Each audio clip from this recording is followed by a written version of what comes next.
Quando le feste natalizie sono ormai agli sgoccioli, senza una ragione precisa, tutti corriamo con la mente a quel famoso proverbio popolare recitato dalle nonne quando eravamo bambini: l'Epifania, tutte le feste, le porta via. L'Epifania infatti chiude il ciclo delle feste natalizie e il 6 gennaio sembra quasi spazzare via con la scopa della Befana quel che resta di un periodo vacanziero. Ma qual è il vero significato dell'Epifania? E chi è quella vecchia signora che chiamiamo Befana? Ciao, sono Fabio, benvenuti sul mio canale L'amore per le parole. Oggi vedremo una parola, Epifania, che ci rende ogni anno partecipi di un'apparizione divina. Cosa significa dunque la parola Epifania? Perché si festeggia il 6 gennaio? Quali sono le origini di questa festa? E cosa c'entra la Befana con l'adorazione dei magi? Scopriamolo insieme.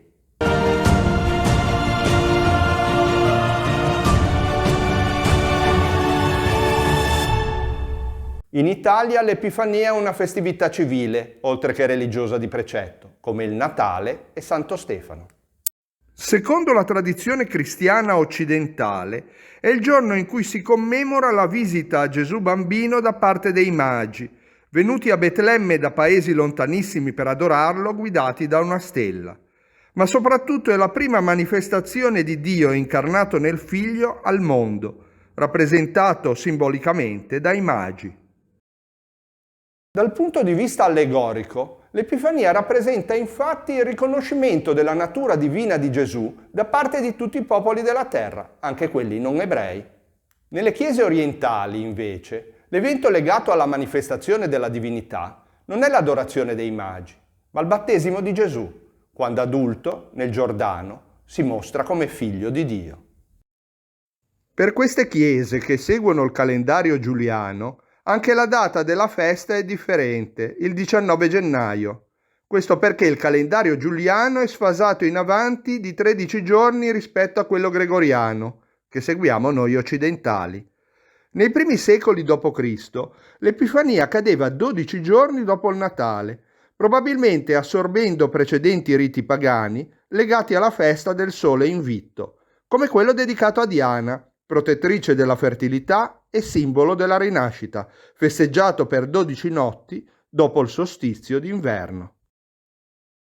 Nell'oscurità si credeva che misteriose figure femminili volassero sui campi per propiziare i futuri raccolti, guidate da Diana in persona. Il personaggio della Befana che vola a cavallo di una scopa sarebbe nato da questo mito.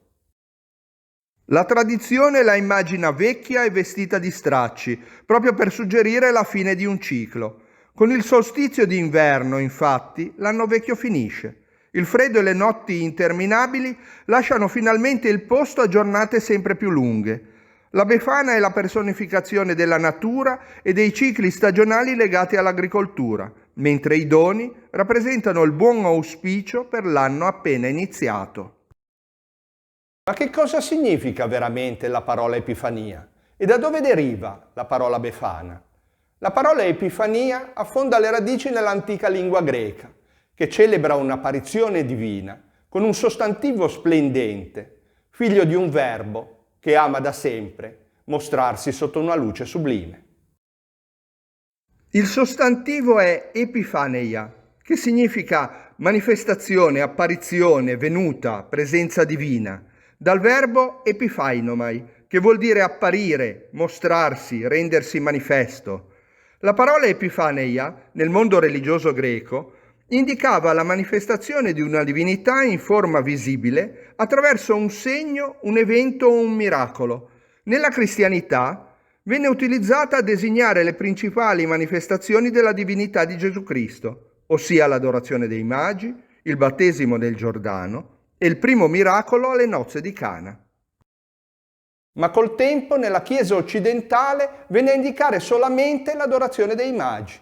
Epifania significa dunque apparizione e manifestazione di Dio, incarnato in Gesù Cristo, a tutto il mondo. La tradizione popolare, corrompendo la parola epifaneia e trasformandola in bifania e befania, creò la figura folcloristica della Befana e la sua leggenda è strettamente legata alla storia dei magi. Si narra che questi chiesero informazioni sulla strada ad una vecchia signora. La invitarono anche a seguirli, ma la donna rifiutò. Poi però si pentì e con un sacco pieno di dolci si mise a cercarli, ma senza successo. Allora bussò a ogni porta regalando ai bambini dei dolci, sperando che uno di loro fosse proprio Gesù bambino. Quando allora ci avviciniamo all'Epifania, tristi perché le vacanze stanno per finire, confortiamoci con l'antica etimologia della parola, che celebra attraverso l'adorazione di un bambino dentro la mangiatoia, una venuta divina e il buon auspicio per la stagione che sta nascendo, ma anche con quell'immagine familiare dal naso adunco e dalle scarpe rotte, che ci porta da millenni dolciumi dentro una calza e che si chiama Befana.